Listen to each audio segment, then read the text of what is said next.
राणे साहब महाराष्ट्र के योगी हैं। योगी जी मैंने उत्तर प्रदेश के मुख्यमंत्री योगी आदित्यनाथ जी।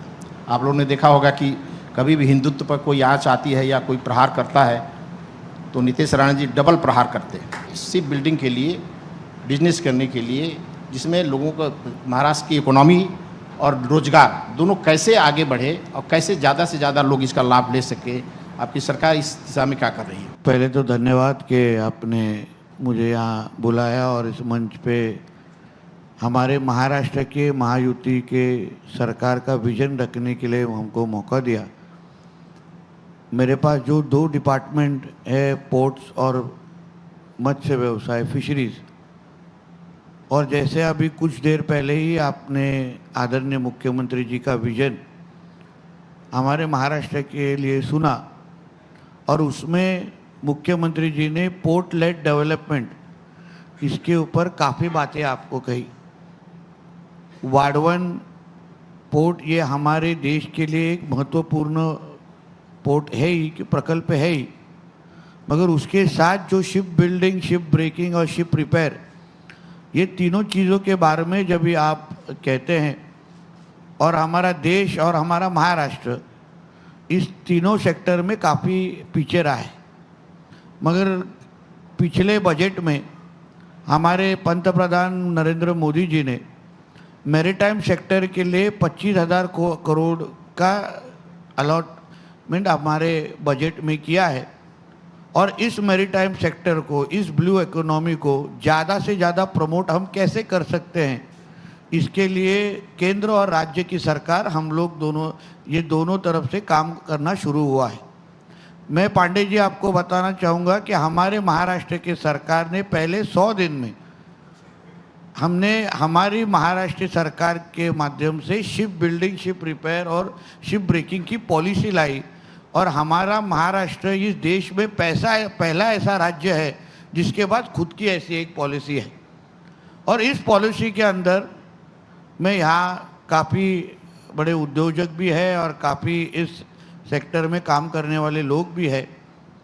मैं आप सभी को इतना कहना चाहता हूँ कि इस पॉलिसी के माध्यम से आप महाराष्ट्र की तरफ आप बहुत ही पॉजिटिव के दृष्टिकोण से देख सकते हैं। उस पॉलिसी में अगर आपने बहुत करीबी से उस पॉलिसी को स्टडी किया तो महाराष्ट्र में शिप बिल्डिंग के माध्यम से आज बड़े पैमाने पे आप इन्वेस्टमेंट और रोज़गार की संधियाँ उपलब्ध हो सकती है। आपने जिस कोस्ट लाइन का उल्लेख अभी किया, 877 किलोमीटर्स की कोस्ट लाइन हमारे महाराष्ट्र को है और वे पूरे कोस्ट लाइन के ऊपर हम शिप बिल्डिंग के माध्यम से बड़े पैमाने पे आज इन्वेस्टमेंट महाराष्ट्र में ला सकते हैं। और हमारी उस पॉलिसी के अंदर बहुत सारे ऐसे सहूलत है, फैसिलिटीज़ है, इंसेंटिव्स है। और मेन तो जो हर एक शिप बिल्डिंग, शिप ब्रेकिंग के माध्यम से जब भी कोई भी यहाँ इन्वेस्टमेंट करना चाहता है तो उसका सबसे पहला प्रश्न है कि हम एनवायरनमेंट के बारे में परमिशंस कैसे लेके आ सकते हैं। तो उस बारे में भी हमारे शिप बिल्डिंग पॉलिसी में हमने काफ़ी क्लियर कर चुके हैं कि एनवायरनमेंट के परमिशन लाने के लिए भी जो मदद, जो कोऑर्डिनेशन केंद्र से करनी होगी, वो सारे के सारे करने की तैयारी हमारे महाराष्ट्र की सरकार की है। और इसलिए ज़्यादा से ज़्यादा इन्वेस्टमेंट महाराष्ट्र में इस सेक्टर में होना चाहिए। मैं पिछले 2 महीने पहले ही हमारे भूपेंद्र यादव जी को जाके इस बारे में मिला था और हमने उनको इस पॉलिसी के बारे में पूरा प्रेजेंटेशन भी दिया। और हमने उनको ये भी कहा कि सर, इस शिप बिल्डिंग पॉलिसी के माध्यम से जब हम महाराष्ट्र को इस सेक्टर में आगे लेके जाना चाहते हैं तो एनवायरनमेंट की सबसे बड़ी परेशानी हमको हो सकती है। इसलिए आपके मंत्रालय के माध्यम से ज़्यादा आप जब हमको सपोर्ट देंगे तभी हम इस सेक्टर को बढ़ा पाएंगे। तो मुझे ऐसा लगता है कि जब भी एक अच्छी, एक कंप्रेहेंसिव पॉलिसी जब भी आज महाराष्ट्र के पास है तो आज महाराष्ट्र को इस सेक्टर में बढ़ने के लिए कोई भी रोक नहीं सकता। इतना पॉजिटिव वातावरण ये पॉलिसी डिक्लेयर करने के बाद हमारे महाराष्ट्र में बन चुका है।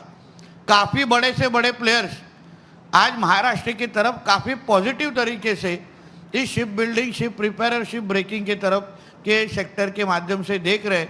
और मैं आपको विश्वास देता हूँ पांडे जी, आने वाले समय में इस 5 साल में Maharashtra ship building, ship repair और शिप ब्रेकिंग के सेक्टर में पहला नंबर का, एक नंबर का राज्य बन के रहेगा, ये विश्वास भी मैं आपको ये प्लेटफॉर्म के माध्यम से देता हूँ।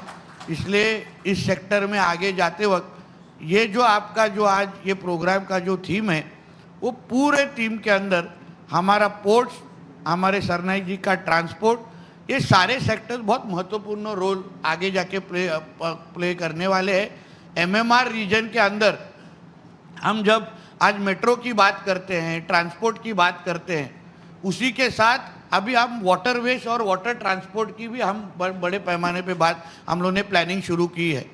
कोची वाटर मेट्रो जो आज कोची सिटी में शुरू है, आज एमएमआर रीजन में मुझे लगता है जब भी मुख्यमंत्री साहब से हमारे दोस्त बात कर रहे थे, तभी 59 मिनट्स में पहुंचने की बात, या एयरपोर्ट से यहाँ उन्होंने कितने कम समय में वो पहुंचे उसके बारे में उन्होंने मेंशन किया।